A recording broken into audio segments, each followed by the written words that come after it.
Just recently, a Republican congressman from California, Darrell Issa, was asked in an interview if he feels compelled in any way to discuss the growing gap in wealth in the United States.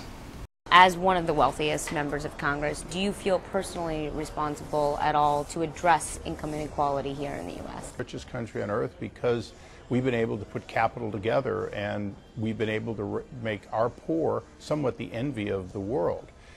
If you go to India or you go to any number of other third world countries, you have two problems. You have greater inequality of income and wealth. You also have less opportunity for people to rise from the have-not to the have. The quality of public education, the availability of and access. I think there are two important questions here. One, is this true?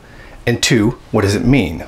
In news that's somewhat related, people in the United States are now pointing to a study that shows that child poverty in the United States is the highest in the developed world.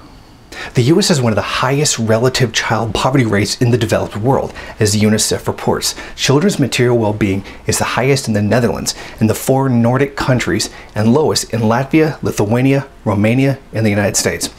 Over half of public school students are poor enough to qualify for lunch subsidies, and almost half of black children under the age of 6 are living in poverty.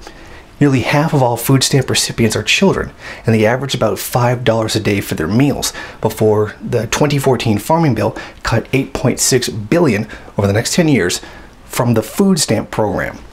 Yes, this is awful, but what does it mean? It actually means that the poverty level of people in the United States is the envy of the rest of the world. Because believe it or not, which some people, I got into an argument over this, didn't seem to understand, yes, the poor in the United States are actually a lot wealthier than the poor in the third world. And they had seemed to get the idea that this is somehow equal, that it's like somehow comparable.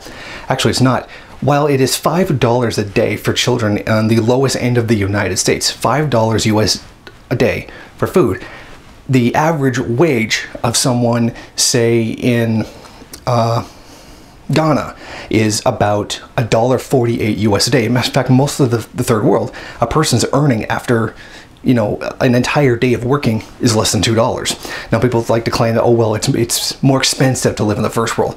Actually, that's not true. It's actually more expensive to live in the third world. You see, a loaf of fresh white bread, just given that it's a staple food, in Ghana is about $2 US, but the daily wage is about $1.48 US. Meanwhile, in the United States, it's like $1.40 or $2.30 or $2.40.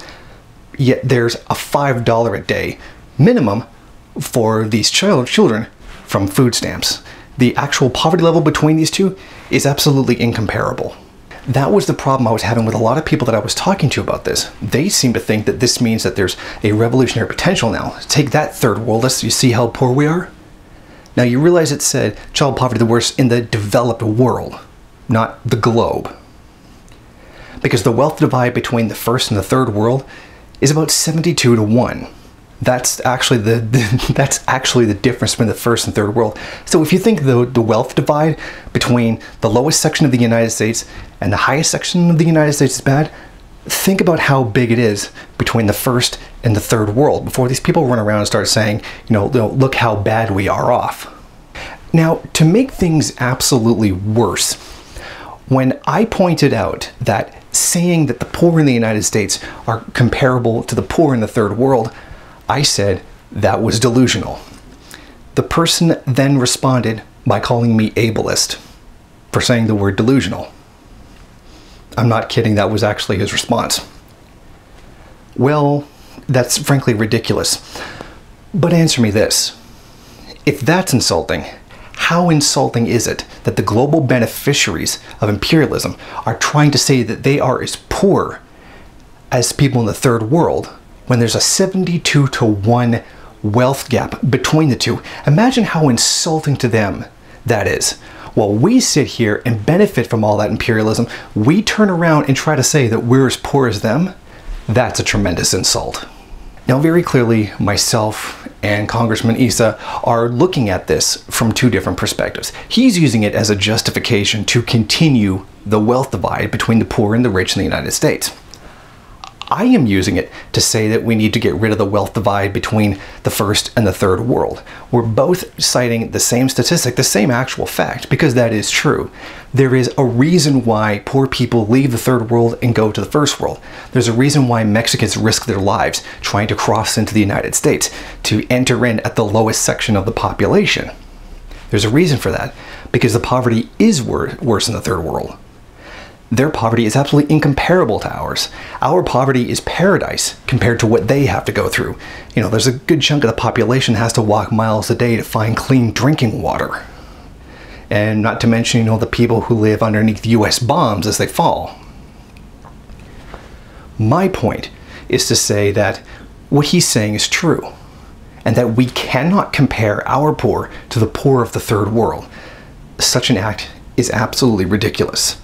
But he is using it as a justification to continue the poverty, as opposed to me, which is using it as an example, as something to speak to against eliminating poverty.